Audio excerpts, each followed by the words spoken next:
Hello guys and welcome to Planet 40k Space Marines, and yet again there is another article from the Warhammer community. So we're going to be going through the article. There will be some data sheets within the article. We'll probably do those in separate videos because they're going to go into a little bit more detail. It's got the Land Raider, Guilliman's in there, and I think there was the Redemptor Dreadnought had some information there as well. We're going to go through that briefly in this video. I'm also just going to go through the article and see what they're gifting the Space Marines for 10th edition. So, Warhammer 40k faction focus Space Marines, which was on the 2nd of May. I may release this on the 2nd of May, it may be the 3rd of May, depends on how quickly I can get this up. But the chances are it'll probably be the 3rd of May. But anyway, let's get into this.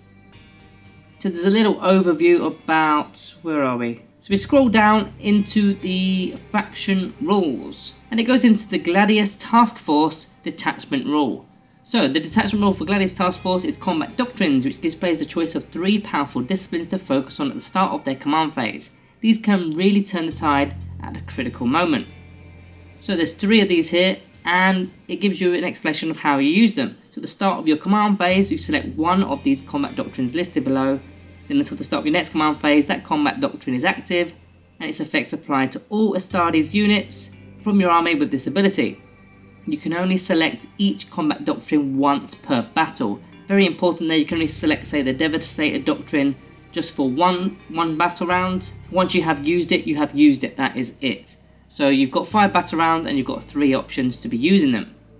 Now let's go through each one. I think one of them in particular is really powerful, but that was at glance. Let's get into it in a bit more depth. The Devastator doctrine. The unit is eligible to shoot in the turn in which it advanced. So that's actually going to be pretty decent for your shooty chapters, your shooty Space Marines. It also does confirm that advancing and still firing isn't a thing. Now I know in some of the previous articles we weren't sure if you could advance and still fire because it didn't kind of clarify that you couldn't. But now that pretty much does clarify that. It's going to be like 9th edition. Unless it's an assault weapon, you're not going to be able to do that. But this allows you to advance and still fire, which means you can get yourselves out of dodge. Or just get yourself onto an objective perhaps, but there's a lot of different ways of using that, so that one isn't a bad option. The second one is the Tactical Doctrine. So the unit is eligible to shoot and declare a charge in a turn in which it fell back. So imagine that's army wide, you can fall back and still shoot and charge. That is pretty good, you know, because if you're already in combat, you can fall back and then simply recharge, ensuring that you're going to be fighting first. If those rules still apply for 10th edition, they may change, but the chances are that will be what it is. If you make a charge move, you're likely going to be fighting first, right?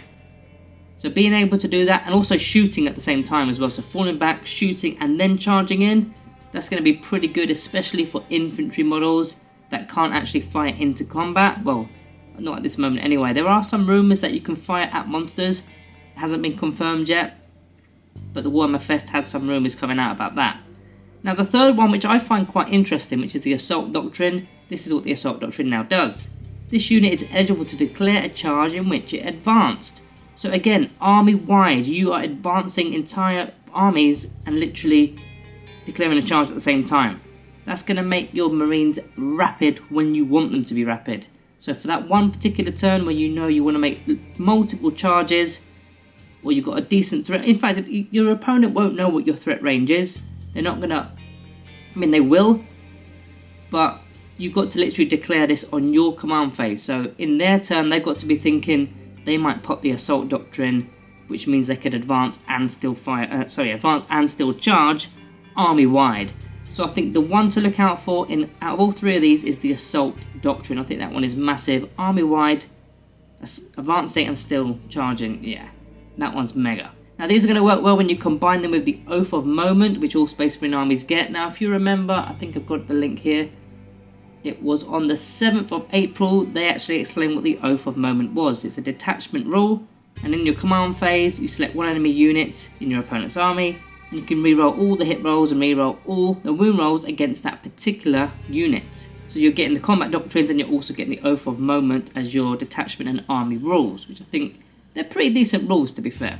So yeah, they've given up some of the army roles. They go on to some data sheets, and I'm not going to go too deep into these because we're going to do separate videos, but I just wanted to get a few things out here. So first of all, notice that, well, there must be a flip side to these data cards, because before this data sheet, before this article if you like, we were wondering if any models are going to have any upgrade options. Now, the likelihood was we would, but none of the datasheets showed any upgrade models or any upgrades to the weapons and the wargear.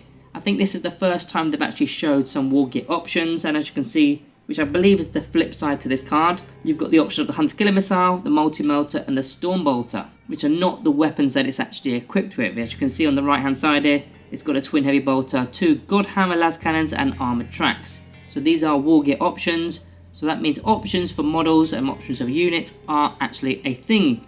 They'll probably be on the flip side of the card. So that's one piece of interest that's coming from this photo alone. Again, we're going to go through this datasheet in a little bit more detail in another video. They've also got Guilliman with his datasheet. He's got a lot of abilities here, author of the Codex. So he's obviously going to be buffing your army, which he always was. Okay, on the right hand side in your command phase, select one author of the Codex ability until you start your next command phase. Oh, so it has one of those. He has one of those abilities every single battle round. Pretty cool. But yeah, we're going to go into that in a bit more detail as mentioned. So there's a little bit of spotlight on the weapons as well, which I will go into now. They've got the Redemptor Dreadnought's Heavy Onslaught Cannon. So these spat out an eye-watering 12 shots at strength 6, a storm of bullets that will proliferate low toughness targets in their droves, and can even run through heavy armour via devastating wounds, causing it to deal mortal wounds on critical wound rolls. So when you wound on a 6, that's going to cause a devastating wound, which will be a mortal wound. So these are 24-inch range, attacks 12, ballistic skill 3, strength 6, no AP, and 1 damage. So I believe the range for these has decreased. It used to be 30 inch, it's now 24 inch. The attacks is the same with 12, strength 6 is the same. The AP's gone down to 0, but there's an AP reset, so you have to expect that. But it now has the devastating wounds ability, which is actually probably a buff rather than a nerf to me. Yes, you lose a bit of range, you lose a bit of AP, but only rolls of a 6 to wound throughout mortal wounds, which means you can target, as it mentions already in the article, you can target low toughness models or also run through heavy armour. Now vehicle toughness is going way up, and they're trying to bolster the weapons alongside it to take out those heavy toughness vehicles and monsters. Now to be honest with you, I'm not ultra keen on this idea, you know. I like most of the things that 10th edition is bringing, but this is one of the things I'm not entirely sure about, because, okay, it's forcing you to take heavy weapons, which is fine, I've got no problem with that. But once you lose that heavy weapon, or heavy weapons in your backfields or wherever it is, then you've not really got much to take on these very high toughness models. So effectively, very early game, it's going to be like a tank v tank kind of battle. And we're going to need to learn very quickly how to defend our heavy armour. And sometimes they're undefendable, aren't they? I mean, when you're going up against this one, for example, a heavy laser destroyer, 72-inch range, that's got the entire board there. Okay, it's only 2 attacks, but ballistic skill 3, strength 16, so it's going to be wounded on a 3+ at maximum, probably a 2+, depending on toughnesses of course. Minus 4 AP, so there's no AP reset there, and the damage is D6 plus 4. So it's an average of 7 or 8 damage, with a minimum of 5 damage and a maximum of 10 damage. So how do you defend yourself against something like that, apart from, you know, using terrain perhaps? So I think terrain is going to be a key feature, especially for the early battle rounds, because yeah, tanks v tanks, what I simply would do is I'll be looking to eliminate my opponent's strongest weapons first, so that my tanks or my big vehicles, big monsters, they likely won't get hit as hard, because it will be all the small arms fire from, you know, bolt guns and whatever else is left on the battlefield. When you got like strength 4 bolt guns going up against our toughness 12 vehicles, who cares, right? So yeah, they've given up some information on the heavy laser destroyer. So the strength of this used to be strength 12, it's gone up to 16, that's understandable. And it was D3 plus 3 damage, now being D6 plus 4 damage. Yeah, it looks like GW want to sell some of these repulsor executioners.